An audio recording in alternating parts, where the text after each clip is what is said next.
Hello, everyone. Welcome to this episode of Yolking Around. Here I am with my beautiful girlfriend, Deanna. How are you? Welcome all. I am going through mixed emotions right now. Yeah. Before we started the podcast, we ran into a little altercation. Yes. Little Little impulse buy situation. thing. Yeah. So I was happily scrolling through Facebook as I do while you're setting up the camera and shit because I don't know how to do that. Just passing the time. Yeah. I see this ad for a music festival. Indie music festival. An indie music festival. Which is one of my favorite genres of music ever. Yeah, is what triggered our fucking interest from the get-go, yeah. And I see the names Tame Impala, Arctic Monkeys, Vampire Weekend, bunch of great bands, Glass Animals, bunch of great bands. Yeah. I was like, what? They're coming to Denver. Let's fucking go. I checked it. I was like, well, let me see how much tickets are. Yeah. Tickets were $14 plus like basically a steal. Yeah, it was like $17 with included with everything. I was like, what the fuck? This is kind of unbelievable. Yeah. But it was like Ticketmaster, so I was like, okay, it's not a scam. It's not a scam, but like I was disappointed either way with the ending of the story. Go to the tell the story. I'm gonna explain it. Yeah, I click it. I buy my ticket. We were getting hyped. We're like, oh, let's tell our friends we're gonna go. Yeah, it's 2 weekends from now. We're gonna go. Sending out texts to everyone. I got my sister jealous because she loves Tame Impala, and she was upset because she couldn't go because it's a 21 plus event. I was like, I was like rubbing it in her. I was like, yeah, I'm gonna go and you're not. This is blah blah blah. Yeah, she's like 16, no? Yeah. She just turned 17 actually a month ago. Yeah. Same difference, I guess. Pretty much. Anyways, you were still setting up the podcast stuff. The tickets were purchased. They were done, you know? I wanted to kind of look at all of the names thoroughly because I only saw Tame Impala and like the major ones that I'm Which I would have been just fine with watching Tame Impala. Honestly, that's my dream to see him live. Definitely on my bucket list. Yeah. But so yeah, I was very excited. I was like, this is the dream of a lifetime. And then I start kind of seeing who else was going to be there. And then I noticed that it was really hard to find out who was going to perform. I was like, what the fuck? Like, the first few links, it wouldn't tell me. It would just send me to buy tickets. And then I go on this random website. I think it was like a review website. It was reviewing the event. And it says, about this event. When you hear about this event, I know... Well, actually, no. Go ahead. I guess that's pretty normal. Yeah, anyways. It's called Electric Feels. Electric Feels, which I love the name. Yeah, Electric it's actually Feels. really cool. Yeah, that's a good name for a festival. It's an experiential dance party that features all your favorite indie rock plus indie dance songs. And drugs. And it says, and drugs. Yeah. Of course. The main it's Colorado, Yeah. A party playing the music of.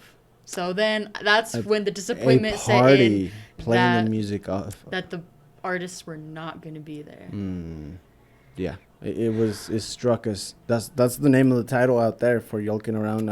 I was very misled. Yeah, misled. Which honestly, even if the artists weren't there, if I had known that before purchasing the tickets, I would have still gone, you know? Like, I still would have bought the ticket. I don't regret buying the tickets at all. You just feel a little played. I do. By the way that it was set up. Yes. But also, now looking back at the ad, I kind of jumped the gun too quickly because the ad itself said playing music of. It didn't say that they were going to actually be there. Yeah, I'm sure they had to announce it, babe. Yeah. No, yeah, I know. But yeah. I'm just saying, like, it just went past you, basically, because of the excitement. Yeah. Of the excitement of fucking seeing Tame Impala and these other artists that they were mentioning on the post. Yeah. Mm-hmm. So yeah, I was very disappointed. I am disappointed actually, but I mean, I'm still gonna go. It's gonna be. We're a fun still gonna time, go. We're course, still gonna go, but still, it was a letdown. It was a letdown of some sort. Well, it's because we put our expectations way too high too. That's true. Yeah. And I mean, for like less than $20 to see all those people, like that's gonna be impossible. Yeah. I thought I was like, damn, they're really being indie in this. Very generous. Yeah, very generous. Very for the cause of the music. You know, $20, which I believe it. You know, but yeah, they're all headliners at this point. Like Tame Impala is a headliner. Arctic Monkeys definitely. Yeah. Yeah. All the people that are there or that are going to be there are headliners. Yeah. Well, they're not going to be there. I know. Fuck. Yeah, it's okay. It is what it is. It is what it is. It is what it is. Just what I'm trying to say is don't jump the gun on shit. Yeah, please inform do yourselves. better reserch. I mean, it was only 20, I was setting up the like camera, bucks, so you know? Yeah. I got excited though. Yeah. You I take the blame. I got double crossed. You crossed me, and I got crossed by the event. Yeah. So my situation hit different. Yeah. No, I'm just playing. I don't know. It was quite. You were going with it. No, I still got hurt. Yeah. I mean, because they're genuinely people that you enjoy, also. Yeah, no, I that's those are good bands, good groups, and I think one of my favorite DJs, not DJs, but electronic dance music makers. Mm-hmm. He was announced. This is in which I'm barely processing stuff right now. I'm realizing, so right before the show, I was like, oh, I don't have my bop yet. Like, I need to write it down, like that we do every week. Right. And so I was looking at my recently played music on Spotify, and he was on there. I was like, oh yeah, I've been listening to him. Like, I always do, but like I was listening more this week, and I was like, one of his songs was gonna be my bop. So now I'm thinking, for which artist? Tame Impala. Oh, Tame Impala. Okay. So now I'm thinking, by me searching or by me looking at his album or something, the algorithm on my phone probably read on that, and that's why it showed up on my Facebook. What the fuck? So you just I just made that connection. I think that's what's crazy why. Is that that's exactly what it's supposed to do, though. Yeah. You know, it's supposed to like link you to shit that you're gonna like, so that you can spend. You know, that's how the algorithm kind of works. Yeah, and we were talking about that on the last English podcast, right? How it's now saying that, what is it? Where when you enter an app, it says that they can't read. Yeah. Like you know what I'm trying to say. I don't know how to explain it. Your data is. They ask you if they can use your data now. Yeah. In case. You're using an application and you don't want them to constantly be referencing you to items, specifically Amazon. Yeah. Amazon. It's weird. It's weird that it linked you to that, but I mean, it's also not weird. But it's also like very predictable. That's happened. You guys aren't slight. Like, I mean, you guys got what they want. They got you to impulse buy. They got me good. They got you good. At least it wasn't like I didn't blow like $100 on the ticket. Yeah, no, that would have been rough. Yeah. And then to retrieve your money is usually a fucking pain in the ass with events and stuff. Yeah. We went to Global. You and your friends went to Global. Yeah. But a previous Global. Oh, okay. We recently went to the new one, right? And it was a blast. I don't really want to talk about much of that event just because I want to save that special situation. We could talk about the mugging situation. We could talk about that a little later because that was fucking wild. It was traumatic. But a few years ago, we went to a global dance festival here. And all the events got canceled the second day. Chan and I think Ochoa was not able to go either because the rain just came down. And I remember that. It was kind of recently, right? Like 2 years ago, I want to say. Yeah.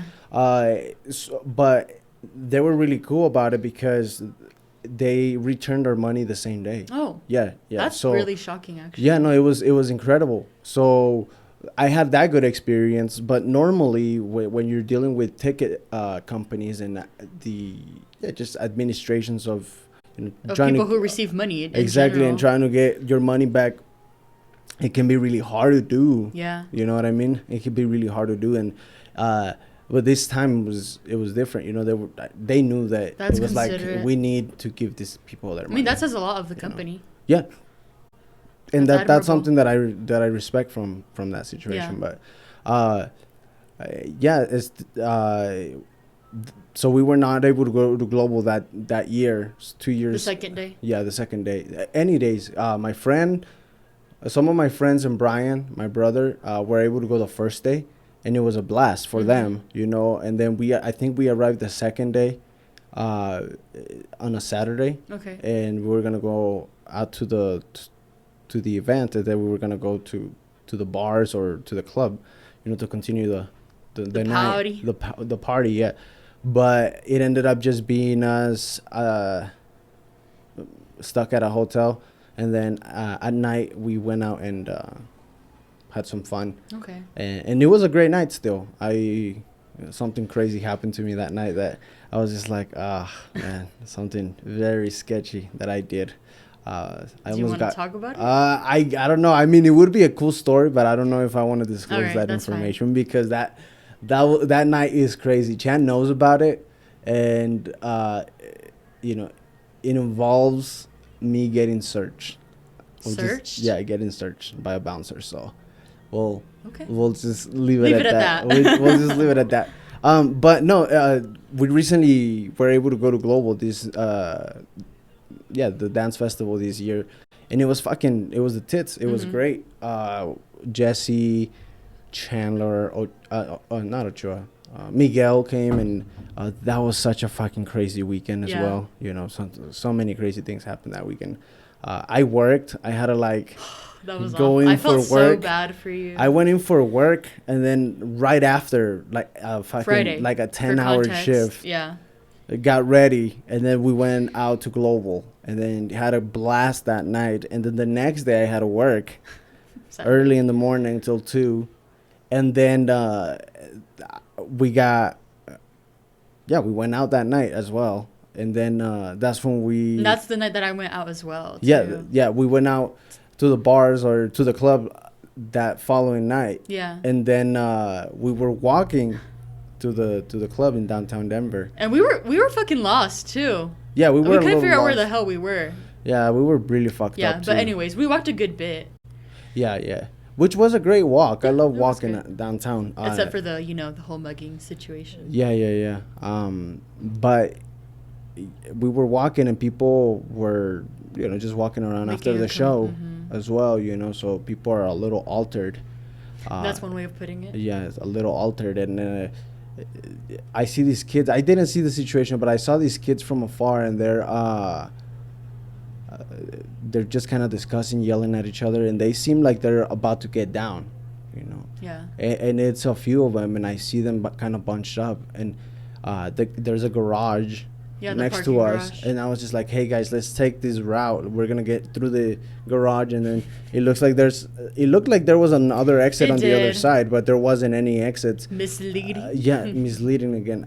We try to avoid the situation of the mugging, because we didn't want to get involved with it. Plus we were right next to the street, so there was cars coming on the other side, which was very fucking dangerous. Yeah, very dangerous situation. And I'm just like, I'm not gonna get my night ruined, trying to split something, for some stupid kids, and we went into the garage, and we were kind of seeing the fight from another angle, and apparently it ended up being like a couple guys, more than a couple guys, there was like 5 guys fucking someone up, at least 4, right? Yeah.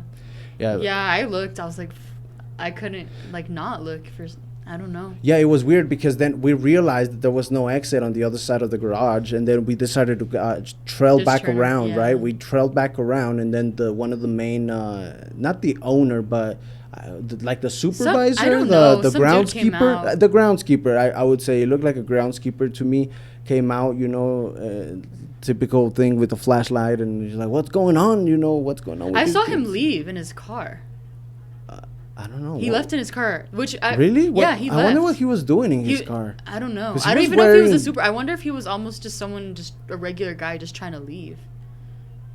I don't fucking know. I don't know. To me, he seemed very, very interested in the whole situation. Yeah, he was, but he left.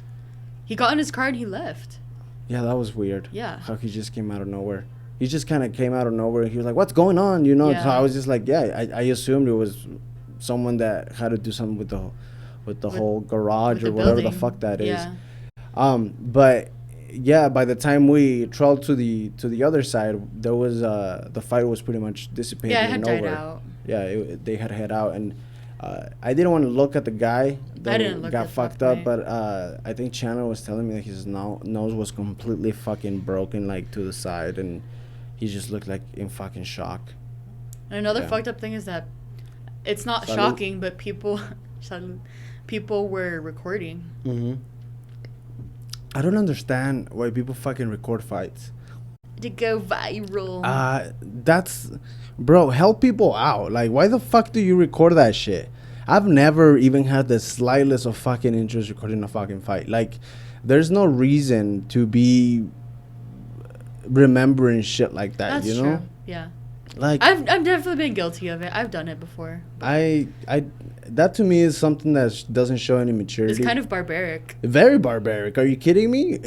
You're hyping a situation that is very dangerous. Yeah. Are you kidding me? That kid could have gotten rocked in the sidewalk, on the concrete. Killed. You know, basically. he could have gotten killed. Exactly. He could have a fucking concussion. Yeah. He might have fucking had concussions. You know, we don't know anything.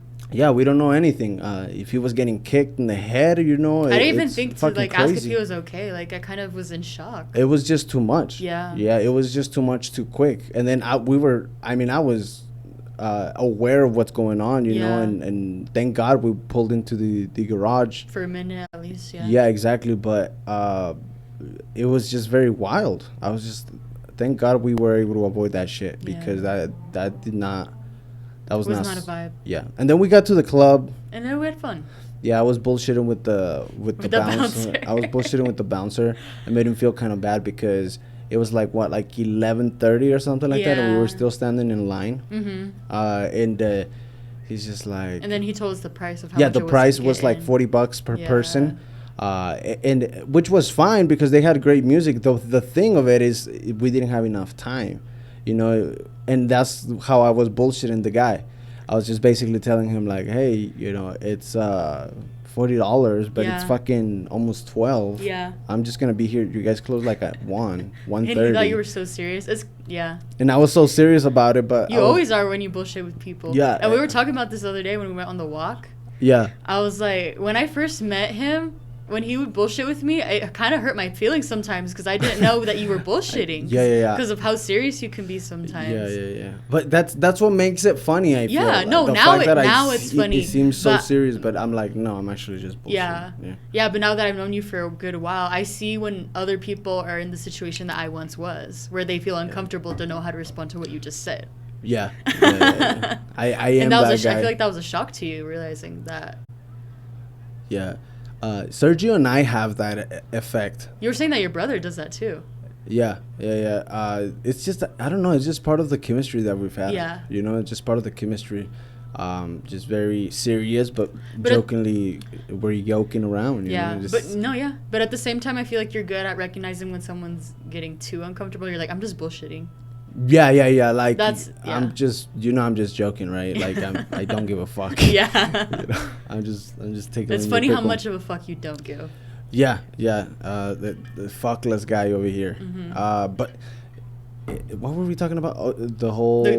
Oh yeah. Well, we went in. It was like $40, and I was just bullshitting with that guy, and it was a great night. It was fun. It was a great night. Green Velvet was there. This exotic, I don't know, DJ. He was really cool. I was more entranced by the dancers than the music. Oh, the dancers were incredible. Are you fucking kidding me? I don't even know what kind of dance that. They were up in. I feel like they're slept there's a on. term. Like, there's a term for them. Yeah, they are slept on. Like those EDM dancers are slept on because they are doing crazy acrobatics, like the good ones, you know. Acrobatics. That's what it is. Yeah, acrobatics. I don't know. I was very entranced. I was pretty much sober the whole night, but I was like, what the fuck? Like, how do they do that? I'm like, that's badass. Yeah. And it was nonstop, too. Yeah. They were dancing all night. They were fucking moving. And then what Chandler pointed out was that whenever they were doing the acrobatics, they did a lot of, like, core stuff because they have this hoop that fucking hangs down the ceiling, right? Which, it's fucking crazy. Like, there's fucking plenty of people, like, if you make a mistake... You're gonna fall. Yeah, you're gonna look bad. You know, it's gonna look rough. Mm-hmm. But these girls were so fucking controlled. Like they made it look easy, but I know it's not. Yeah. It's fucking. It's ridiculous. They have to be fit. Yeah, no, you have to have some core strength at least. Yeah, you have to have core strength, you know, and flexibility and balance, and they were so well coordinated, and their outfits were really good. I love those fucking green wigs that they had on. Like, I don't know, it was cool. It was cool. Really cool. Yeah, no, I feel like a lot of not artists, but they are in a way artists. There are artists. I think dancing is a form of art. So they, especially the EDM type of situation, I feel like they're kind of slept on in that sense because they are really. Yeah, they have really great choreographies whenever they are actually, uh, practiced and trained and whatnot, and they also have great fucking physique in that sense, to be able to withstand hanging, dangling from a fucking hoop or just entrancing. That's the only a rag word that comes to a rag. A fucking curtain. Those curtains? Those things are crazy. I always wanted to go to a show where that they do that specifically. I think it's very fucking cool. Do they do that? They did some sort of thing like that for Decadence, no? They do, yeah. They do have on those bigger events. They do have shit like that going on. And those girls were so high up too. Yeah, no, that shit's crazy. And then they like tangle themselves in like a burrito type of thing, and then they like a yo-yo. They fucking that was really cool. Roll down, and then but they adjust the curtain or whatever the fuck it is to a certain way so that they stop, so that he grabs them or whatever. That's so cool. At the bottom. Yeah, it's fucking crazy. It's really cool seeing dancers do those kinds of things. I've always liked the it's very theatrical too, very circus-like. I like that though. Actually. I like that. That's not in a derogatory way, but whatsoever. It's actually like I like. It's a compliment. I like acrobats, gymnastics, and all that shit, which I haven't been able to watch because I'm always working. But the Olympics are going right now. Yeah. And then this girl, Simone Biles, she's been in some hot water. Well, for some bullshit reasons, really. People are shitting on her because she pulled out of the team competition for mental health reasons. Yeah, what the fuck? Like, why would... Obviously, if you're fucking feeling stressed, depressed, like, let the girl fucking vent out. She doesn't owe you a medal. Yeah, like, it's just... She's a human. And for people to say, like, that's her job, that's her sole thing, like... People are fucking humans, first and foremost, there's a lot of pressure. Yeah. She's fucking Sorry, go ahead. No, yeah, she is the representative of, she... The U.S. Gymnast. Yeah. Because she has won already, right? Before. Yeah. So she was the it girl a few years ago in the last Olympics. And because of that, she just felt the pressure. Yeah. And she was... I actually heard an interview of one of her... teammates saying the reporter was asking how they felt about her dropping out, and she fully supported her. I'm like, fuck yeah, you should support her. Yeah. And she was also explaining how this Olympics is very different also because there's no audience. Yeah, and they decided to pull the trigger because of the whole pandemic, and they were like, no, we're gonna fucking do the Olympics, just no people. No, but I was, as an athlete, because you're an athlete yourself, I was gonna ask you, what's the no, you are. What's the difference between psychologically having an audience versus not?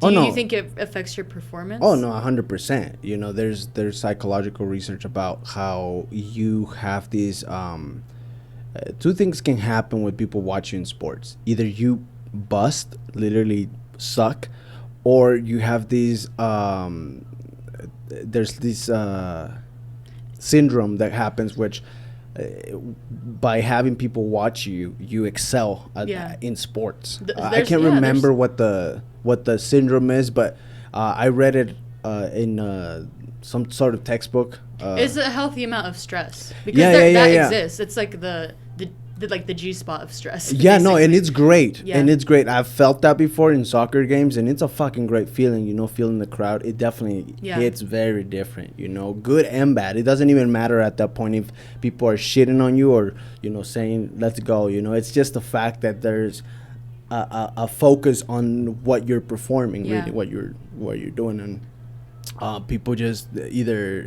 get shit on or they play better.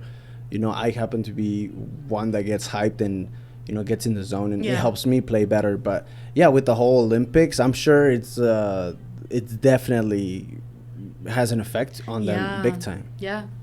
I was telling you a few days ago, I don't remember when it was, but this Olympics feels just off. Like it feels a little bland. Yeah, it feels bland. But there's a lot of fun stuff to watch, though. That's the thing. Yeah, That's I was telling you that I saw this skateboarding competition. I'm like, I didn't even know skateboarding was in the Olympics. Yeah, no, they have all sorts of things nowadays. Yeah, it's really cool. Eventually, cornhole is going to be in the Olympics. I'm pretty sure. If not already. I don't know. If not already, I don't know. I don't know. But Yeah, it's it just misses that it factor, you know. Yeah. Usually the Olympics is sometimes the second closest things to uniting everybody, like in sports, Like the Super Bowl, like kind the of, Super Bowl, but even like but a on World Cup, steroids. because Yeah. it requires a lot of different places from all over the world, Yeah. right? And that's the best athletes of those places get to compete and represent their countries. Yeah. But yeah, it's been weird just not seeing people being present, Yeah. or being able to go and be present to these Olympic Games. And the location is amazing too. Yeah. It's fucking Tokyo. Tokyo, Japan. Like it's yeah, it's great. Yeah.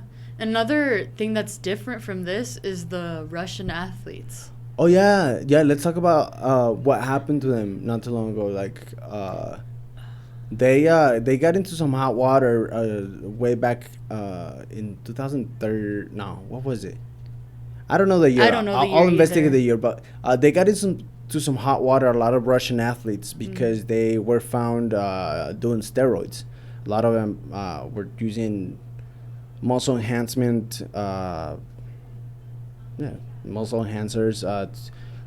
Or performer enhancers, Yeah. and they got disqualified in a way From the Olympics. From the Olympics. So recently, we were watching the teams that are on the Olympics. Yeah, I was just kind of scrolling through, and then I see this team that says ROC. I'm like, what is OC? Yeah, like First I thought it was ROC. like Republic of Congo. No, and then I don't know. I didn't know what else to think, Mm-hmm. you know. So I looked it up. And I And looked at it, the it flag looked was very weird. weird too, because it had the Olympic rings on it. It had the Olympic rings, but it had the Russian looking, like a Russian looking flag on Yeah. top of it. Yeah. Yeah, so we looked it up. The ROC, it says Olympic Games Tokyo 2020, and it stands for the Russian Olympic Committee. Yeah. So they kind of made a loophole for the Russian athletes that still wanted to compete. Yeah.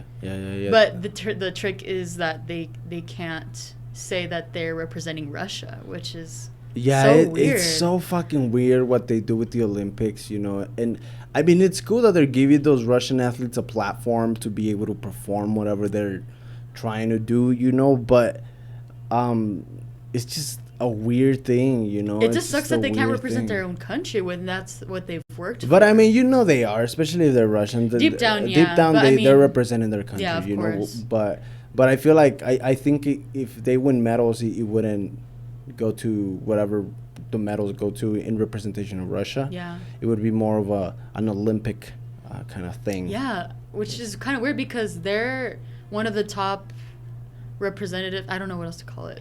Representative is a good word, I think. That Yeah. have won the most medals. I think they're in the top 5 And this, in the entire scope of the Olympics.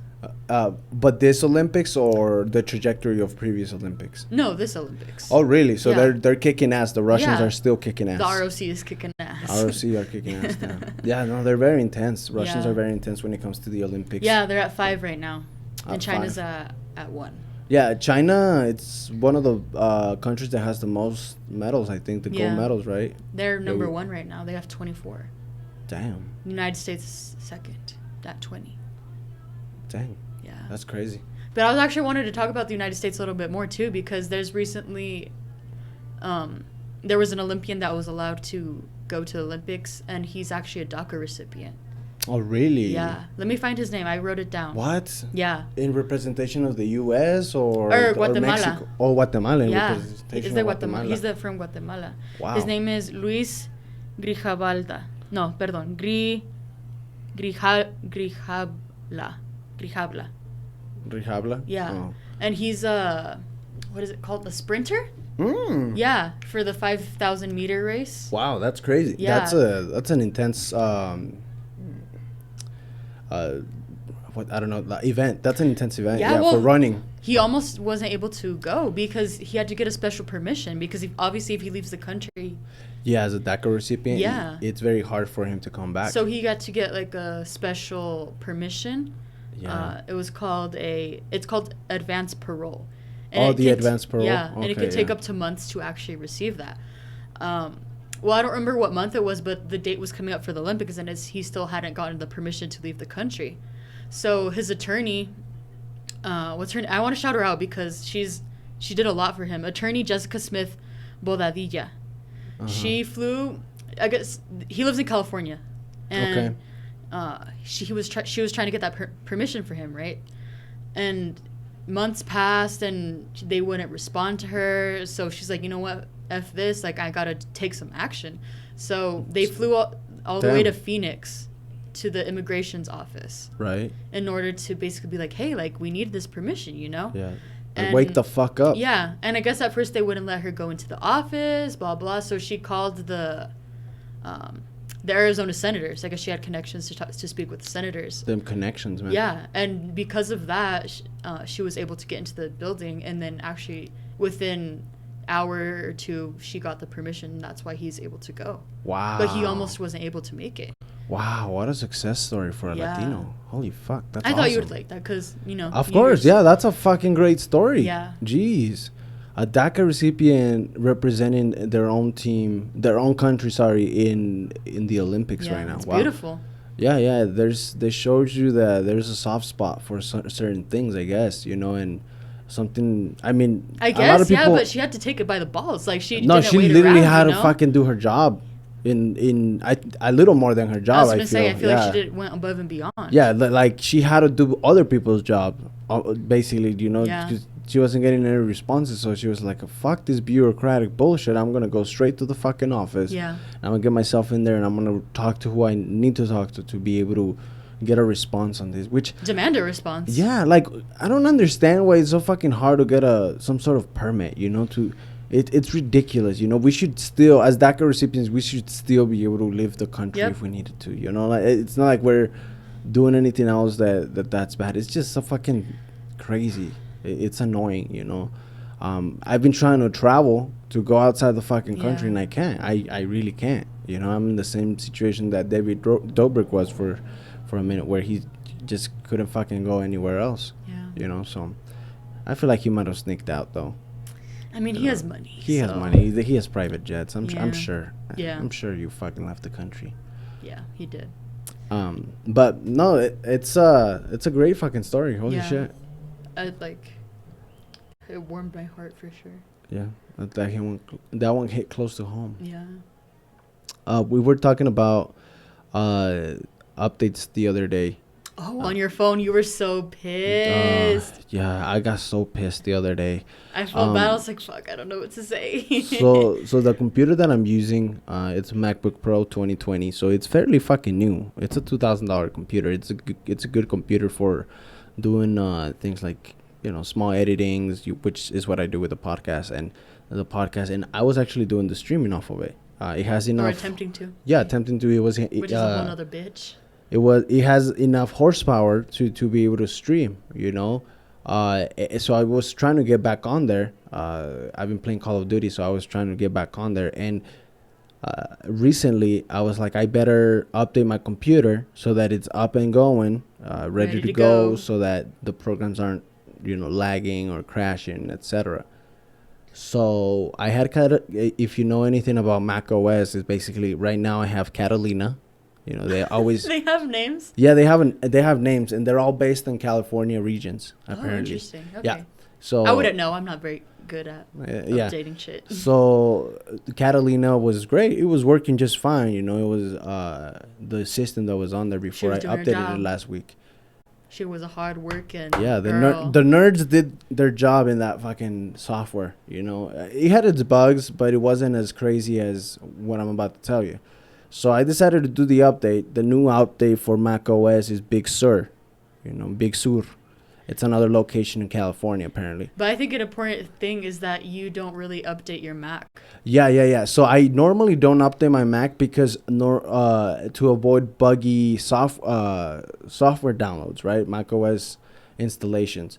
So I kind of like left it, and for some reason I decided to upload it. Install the update. I can't think of the word either. Update. And you know, I think it's you know, I see a few different things on it. It's kind of running okay. You know, I don't see anything crazy. And then I try to connect myself to stream that night. And then the program that I use is called Streamlabs OBS. It's usually one of the programs that you use for gaming. or streaming. And it's very laggy, very, I can't get the frames right, no matter how much I'm moving. Our internet speeds are semi decent. I'm looking at every fucking YouTube video to try to figure out why the output of the stream this is not. This took up pretty much your entire day. Yeah, a 12-hour thing on my day off. Yeah, I'm just trying to investigate, trying to set up just because I just want to stream. Which before with Catalina it worked, but I started kind of referencing back, kind of tracking back, and I'm like, what's going on with my laptop? Because at some point I was trying to do basic tasks like go on the internet, and it was being super slow, like super slow. I was trying to even edit a podcast, and it was just being ridiculous, and I got super upset that night. So I started getting into the forums, started checking them out and see what the fuck was going on. And apparently Big Sur has a lot of bugs. A lot of people have been very discontent with the whole update. Yeah, my brothers have been having issues as well. So I got so pissed, because then now it ends up being that it affects everything on the MacBook, everything. So I start looking for solutions. Maybe I was like, my first thing is maybe I can downgrade to Catalina. Catalina, come back. Yeah, I miss Catalina. And I was like, maybe I can downgrade to Catalina. And I look, and on the forums, it shows me that the patch, this computer can't downgrade to Catalina. I don't know if it's like Apple made it so that you can't update your fucking MacBook Pro 2020 to Catalina. Downgrade? A downgrade, yeah. You can't. You have to keep Big Sur on it. And in order to get Catalina on there, you have to like do a third-party thing and have like a patch of some sort. Oh, this is messy. Yeah, and then to be able to download Catalina. So it's a fucking mess. I was able to update my video. I'm able to record this podcast right now, so I'm okay with that. So did it fix itself or what? I don't know. I still haven't connected anything that will require big. You haven't tried yet? Yeah, I haven't tried Streamlabs OBS. It's been working good. I let it basically rest. I was like, maybe it'll fix itself. I don't know. Yeah, at that point, you saw me that night. I was completely defeated and deflated. Yeah, I was just like, I was sweating all day. I was fucking just super upset because I got super pissed at Apple. Are you kidding me? It just shouldn't be happening, period. Like, bro, it's a $2,000 investment. It's a $2,000 investment. Like, I got it so that it works whenever I need it. I could have gotten a simpler laptop, but no, I'm getting a MacBook because it's announced as the best of the best. So I expect it to be the best of the best. So the thing that bothers me the most is that they're rolling out updates such as Big Sur, and at the same time, it ends up being that they haven't worked out all the bugs. And I understand that, hey, you just have to roll it out and see how it affects other people's computers and everything. But bro, there's no rush in having to fucking throw an OS, fuck people's computers, ruin your own reputation, and then having people not have access to their computer the way they should. Yeah. Because they put faith on your fucking company. They pay their money on your fucking company, and it's just not fair. It's just not fair. And that's, they need to fix this ASAP. Yeah. And I mean, they can troubleshoot it, and a lot of the troubleshooting is like you might have a low memory issue, but no, I have an outside hard drive. You have a lot. I have 4 terabytes. There's no way that I have 300 and you pay some more, available. Right? You pay per more month or every month for storage. Yeah, and I have a little bit of the extra storage on iCloud. Yeah, but it's just I don't know, very unfortunate and very annoying at the same time because, bro, if you're paying for something expensive such as a MacBook, get the service. I need the service. Yeah. I want my shit to work whenever it works. I'm not gonna. I don't need it to be laggy. I don't need it to not be doing its job because that's exactly the reason why I got it. So if you guys have a MacBook, don't update it to Big Sur. I never do. If you have Catalina, keep Catalina on for a minute. Catalina, my home girl. Yeah, and I don't know when they're gonna come up with a new update for this shit. Hopefully soon. I'm not gonna touch it. I'm obviously not streaming, which pisses me off, because I want Yeah, to you've get back been on wanting to that. stream for so long. Yeah, it's rough. It's rough. It's what was more rough about it is not having the opportunity to do the things that you like outside of work. That's the That's what I was rough thinking thing about too. about Cause it. you're at work all the time, all day. Yeah, and I You just come want to home do and you're my just shit. tired. Like Yeah, you don't have time to. I wanna do my hobbies. I wanna do my Yeah. shit. So it's just very rough not having the capacity to do that, or having the capacity to do that. Just your fucking system is taking a shit, Yeah. and it's just very very annoying. But the other day I was sitting here with Jesse.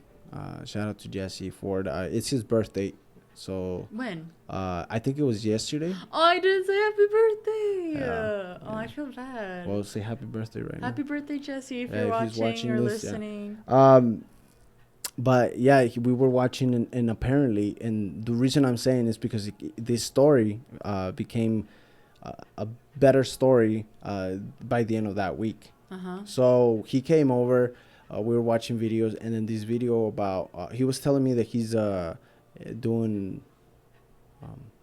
business with a watchmaking company, a local watchmaking cool. company in Grand Junction, Mm-hmm. Colorado Mountain Watch. Shout out to them. Go check them out. They are a small company owned by this older guy that he's looking to retire. He's been doing it. He's the only one that has kept that brand alive, really. So Jesse's helping him out with that. And he's learning about watches. He's learning about how to fix them, how to work with watches, and be your guy to adjust, to get you a nice watch. Damn, he needs to switch my batteries. Yeah, he'll be able to do that soon. I know I have a couple watches that I need adjustment. I have so many. But anyways, no, he was telling me that this gentleman is teaching him how to work with watches, how to do the business, because the art of watches. Yeah, the art of watches. So Jesse has fell in love with this whole thing, and he's learning, and he also wants to help him expand his brand because it's a local watch brand, Colorado Mountain Watch, and he was telling me that a lot of people, when they see a Rolex, they think, well, it's a very expensive watch and there's no reason to buy it. But Rolex is actually one of those watches that is one of the most recommended watches for other reasons than just luxury and being a clout watch. So we started watching this documentary, and it explained a little bit about the whole process about the brand watchmaking of Rolex. Rolex, yeah, of the brand. So one of the things that they talked about that I thought it was really interesting was that apparently people that do traveling, like tourist traveling, adventure, backpacking, etc., you name it, that are doing that kind of traveling, is recommended for them to get a Rolex. And the reason why it is not only because it's durable or expensive, but it's because it's also very recognized. So if you're ever in a tough situation where you need funds of some sort, you can always trade your watch. It's easily recognizable. So it's one of those things that it's worldwide, like the world Rolex. It's understood everywhere. It's that big of a brand. So they recommend it because of that. So it's kind of like a resource. It's kind of like a resource watch, yeah, at the same time. And so I was learning about this, and I mean, it could just be like, whatever. Commercialism or whatever, just a form of express. But I mean, it did make a lot of sense because a Rolex is very well known. Yeah. And like you said, it's all about clout right now. Exactly. So another thing that he was telling me is that I was learning is that when you look at the face of a Rolex, and obviously I haven't seen many, but Jesse was showing me, is when you look at the face of a Rolex, it looks like the second mark is gliding. The second hand? The second hand, yeah. Or if there's any other hands, you know how there's different little things sometimes. Yeah. They all seem like they're gliding. But in reality, it's done so intricate, like the gearing of the watch is so fine and delicate that it's actually ticking 8 times per second, giving the illusion that it's gliding on the face of the watch. I didn't understand that last part. Can you say that again? Yeah. So let me explain it again. So when you see a Rolex watch, the second-hand mark looks like it's just gliding on the canvas of the watch, right? But in reality, it's not just gliding or floating. It's actually ticking so fine in between a second, 8 times a second, that it looks to the eye. It gives the illusion that it's actually fucking gliding. Oh, cool. Yeah, it's fucking. And apparently, like in the inside of a Rolex, the reason why they're so expensive as well is because in the inside of the Rolex, so intricate. The mechanics of it have jewels.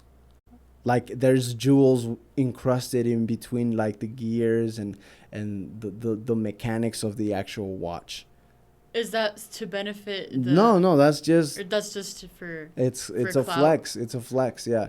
Is to demonstrate. It's just craftsmanship at that point. You can't even see them, right, from the outside? You can't. That's kind of lame. No, I mean, but it's just cool, you know? It's just a cool thing. Because have you seen the inside of a watch? It's very hard to put shit on there. I know. Like, that's the thing, you know? It's very hard to put anything on there, but it's... adorn, is that a word? Yeah, adorn. Yeah, adorn with an ornament of some fucking of the gears and whatnot, you know. So elevating the craftsmanship of the watch. But the funny thing about this is because I watched this video, you know, I learned about the Rolex, and then later on at work, this guy comes in, you know, tries to do a transaction or whatever, and he's wearing a Rolex. So me trying to make conversation, I'm like, oh, I see you got a Rollie. You did tell me this part. Yeah, I was like, oh, you got a Rollie on your wrist, and he like, yeah, these are cool, you know. And I'm just like, oh, did you know that the second-hand mark ticks 8 times per second? That's why it looks like it's gliding. Oh shit. And the guy just looked at me like I was some sort of idiot or some sort of fucking watch nerd, and was like, I don't understand. I'm just wearing the watch because I like it, you know, which is cool. But at the same time, it's just like you also don't know what the fuck you're wearing. You know, it's like you're just doing it because everybody's telling you that it's cool. Yeah, which it is cool. I like. No, I mean they are, but they have their watches are ridiculous. Rolex. They have they started coming up with the waterproof watch for the first waterproof watch that they had was in 1926, I believe. Oh wow. Yeah, that's really futuristic. It's called the Oyster Perpetual, I believe. Oyster Perpetual. Yeah. Or Mariner. Yeah. Oh. Yeah, I think Mariner or Mariner? Mariner. Okay. Mariner. Yeah. But they're insane. Like they can withstand going down in deep water like thousands of meters. Sounds it's like something they were kind ridiculous. of ahead of their time then. Yeah. No. Pun intended. I actually didn't mean it, but now I do. No, and it's crazy because even the word Rolex, it's actually they don't know where it came from. Like there's different theories, but there's nothing that truly explains where the word Rolex came from. Like it's a cool name. It's very there's a lot of ambiguity when it comes to where the meaning of the word was created from. Yeah, there's a couple theories there. I can't remember. They're so kind of crazy, you know. But one of the easiest ones that I can remember is that they did it just because the word Rolex just sounds cool. That's basically what I figured. It does sound cool. Like, yeah, it's like the word Nike. You know, talking Puma. Yeah, talking Adidas. About. Yeah, let's talk a little bit about the older thing that we learned recently, and that's if you like Puma or Adidas.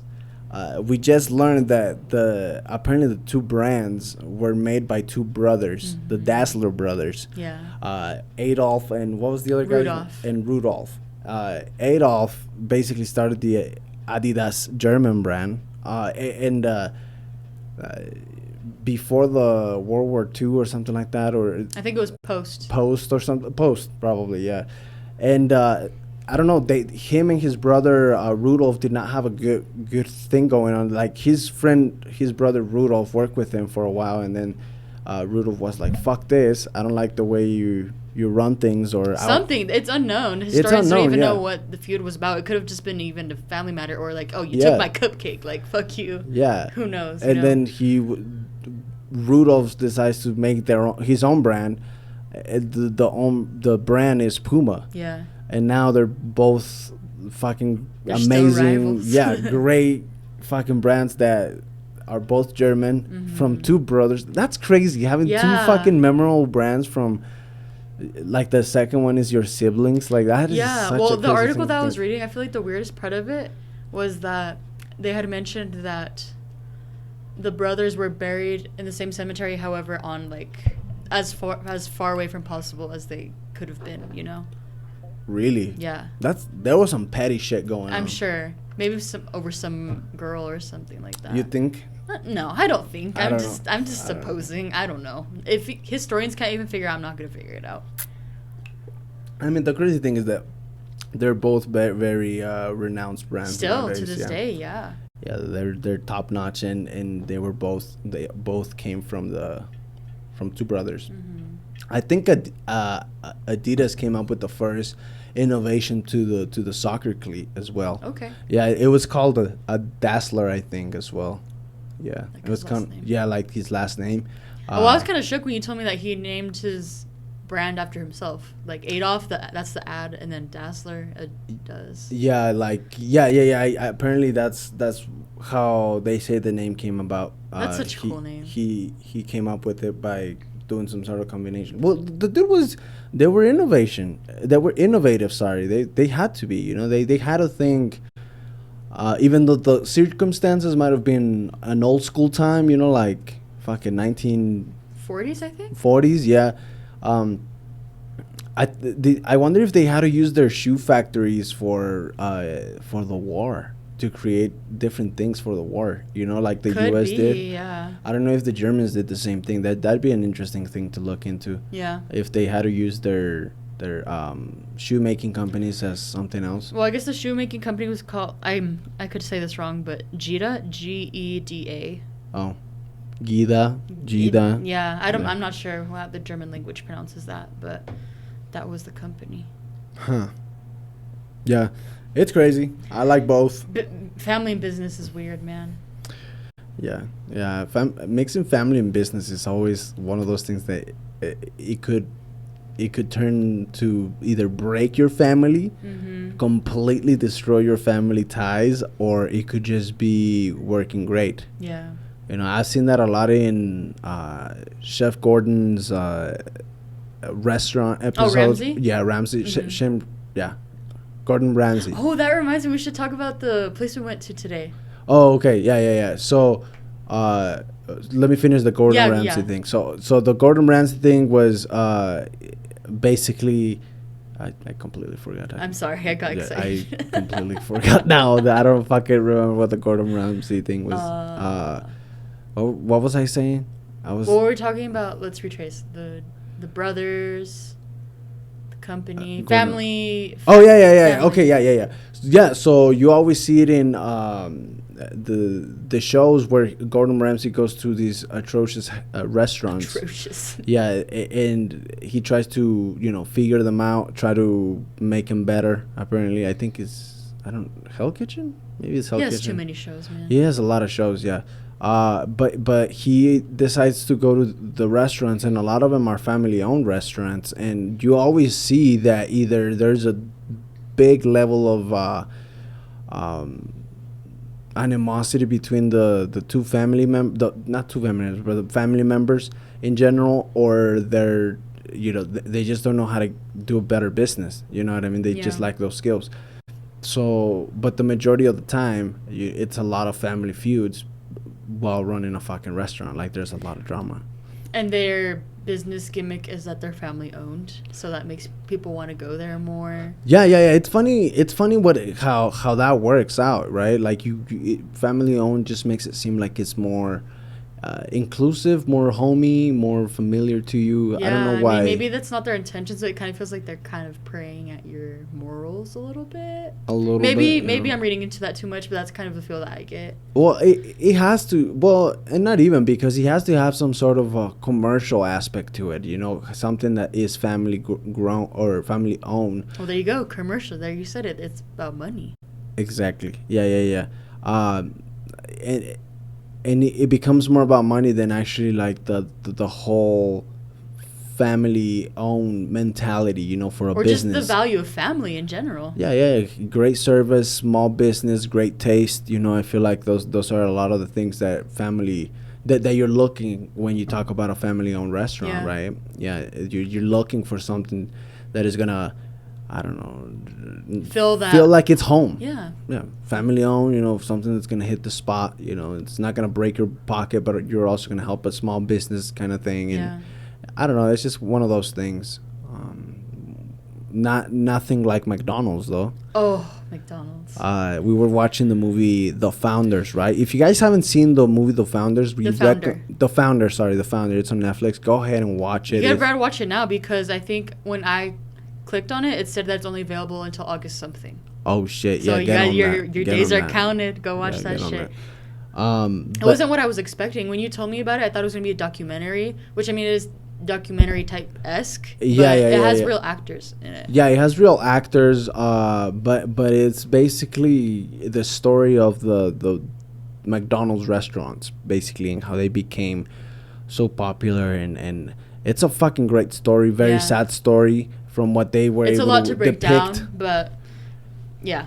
What's crazy about this, and this is what's crazy about the whole movie, is that the guy, one of the main owners, he died already, but one of the main owners. Oh, they're all dead. Yeah, of what was his name? Something McDonald. No. It was the guy. Those were the brothers, the McDonald's brothers. Oh, you're talking about the actual founder. Yeah. So basically, what happened is that for McDonald's there was two brothers, right? Yeah. I can't remember their names, but the McDonald's brothers, they decided to come up with to use their last name to come up with their burger shop, right? Yeah. At first, it was everything else but burgers. And then they just kind of transitioned to just doing burgers. Yeah, they broke down their menu. They cut it. They cut the fat off the menu. You know, they started getting all this shit, and they're like, we're just gonna focus on burgers. And the cool thing about that, the innovative thing about it, is that they created a system to get you a burger in 30 seconds. The speedy system. The speedy system. Yeah, the speedy system, which is how the whole revolutionary fast food industry kind of works out, right? Yeah. Having a speedy system of some sort. Richard and Maurice McDonald. There you go, Richard and Maurice. So they come up with this system, and then this guy comes along. Ray Kroc. Ray, is that what his name? Yeah, Ray Kroc. Ray Kroc comes up and then basically sees how the brothers are running their business, because Ray Kroc was a salesman. A salesman that was basically they hit him up. They hit him up and said, "Hey, we need one of your mixing machines." Yeah. To create shakes, I believe. For milkshakes. Milkshakes, because the business was being profitable because of this new system that they were using, right? Yeah. And he's just like, he's having a hard time, you know. He's having a hard time understanding that someone wants that many machines. Yeah, because he's having a hard time even selling one. Yeah. You know what I mean? Because it's an investment at that time. So one of the brothers hits him up and he's like, "Hey, I'm interested in one of your machines." He decides to fucking... He ordered 8. 8, yeah. Or something crazy like that. Through the secretary, though. Yeah. And then he's like, I gotta go check this out. So he decides to go to the restaurant himself, drives across the country, Ray Kroc does, and arrives and sees the system that they have in the restaurant and the mechanics of how it works. Mm-hmm. Falls completely in love with it, and then decides to tell the brothers, "Hey, we can make this bigger thing." Yeah, like we can franchise. Yeah, we can franchise it. So then that's where the whole movie takes off, right? After that, and it gets very crazy. It gets very, very sad. You need to watch it. There's a lot. And there's a lot of crazy things. But I don't know if should we spoil the ending? I don't know. Well, if you haven't, go watch it. But the main punchline here, I feel like, is that the McDonald's brothers were done wrong. They were done dirty. Yeah, they were done dirty. The McDonald's brothers were done wrong by Ray, and to the point that they ended up not even owning their own last name. Yeah. So go check it out. I feel like that's a good little thing to good movie. Good family movie. I would say kind of very. I don't know. It has funny moments as well. Yeah. It's a good movie. The Founder. Go check it out. I was very depressed after watching. No, yeah, I was very angry with the whole thing. But I want to say that I don't know if that's just based on how they depicted the whole story of the McDonald brothers. I hope if it was the honest truth, then yeah, it's I mean, because you never know with the movies that are quote unquote based on true stories. Mm-hmm. They can embellish for drama purposes, but I feel like the general skeleton of the plot is accurate. Well, yeah, we were saying that. I feel like if you don't have drama in a show, then you don't have a show. You're not gonna get hooked. Yeah, like I feel like drama is that dopamine, that you get when you watch a show. The thing that gets you. It's hooked. What makes it real. It's what makes it somewhat real. Yeah. And we were watching the show The Ranch. The Ranch, We started watching the show The Ranch with Ashton Kutcher because it's based on Garrison, Colorado, and Bo is in there. He talks like this. This whole started when we were watching Family Guy, and I watched this whole episode where they were. I don't even know if they were shitting on that guy, but they were like... They weren't, actually. They made a character based on the dude on The Ranch. Yeah. And I didn't even realize it till the end of the episode where you're like, do you realize that was a reference? I was like, no. Yeah, the whole show is a whole reference to, I want to say Willie West or something. That's the name of the actor or what? I think so. Okay. Something West. I don't know if it's Willie, but something West. Yeah. But it's this guy with a mustache. I'll put a picture of him. And Family Guy does a fucking show where they not shit on him, but they just kind of like it's a really funny episode. Yeah. I don't know. They just kind of compliment his whole vibe. His name is Sam Elliott. Oh, Sam Elliott? Oh, I don't know where I heard West. And, I mean, he looks very Western. He looks like a West guy, He looks like a West guy to me. But thank you for correcting me. Sam Elliott. Great actor. To me, he's honestly a good actor. So, he's in the show The Ranch. And it's this show that it has a little of a 70s show kind of vibe a little bit because he has a lot of the same characters, I wouldn't say that. They're just the same actors, but same actors, but to me, because there's later episodes where you'll start seeing what I mean. Okay. Yeah, because you're still very early on the season, and I don't want to ruin it for you, but you'll know what I mean once you start getting into deeper seasons. But anyways, They do use a lot of the 70s show actors, and not the same characters to say. It's a completely different thing. That's different. Completely different thing. But there's a chemistry that is within those guys. That's what I'm saying. Yeah, they've worked along each other for decades. Yeah, exactly. So we were watching the show, and it's a little cheesy, but at the same time, they have a really good way of controlling drama. There's redeeming moments. Yeah, and the drama is what gets you hooked into watching the next show. Plus, they're very easy to digest because they're like 30-minute shows or something like that. 30 minutes. Yeah, and it's just fast. And I think their latest season, it's like season 4 or something like that. They're still making there's 8 seasons. 8 seasons already? I'm fucking behind. Well, I gotta catch up to you and then... season 4. And it's not for everyone either, It's one of those shows that it'll be like, why am I watching this? This is fucking stupid, But I feel like what I like about the show is that it's working on the characters, on elaborating the characters, and I like a show that does that as well. Developing the characters? Developing the characters a lot more. I feel like that's what starts making a show actually good. Yeah, because you fall in love with the personalities of each character, and as they grow. And as they grow, you see them change. Like the Bo, the character, the father. The dad. He grows on you. He just grows on you. He's very like strong-headed, completely old school, and then he has this sort of soft moments every now and again that just kind of shows you that he is a man and that he's a man that is changing. And you'll get to see that. I don't want to ruin everything, but you'll get to see that, and it's a very interesting show. Yeah, I'm liking it. Yeah, it's cool. Anything else you have, baby? Anything else that you want to talk about? Oh man.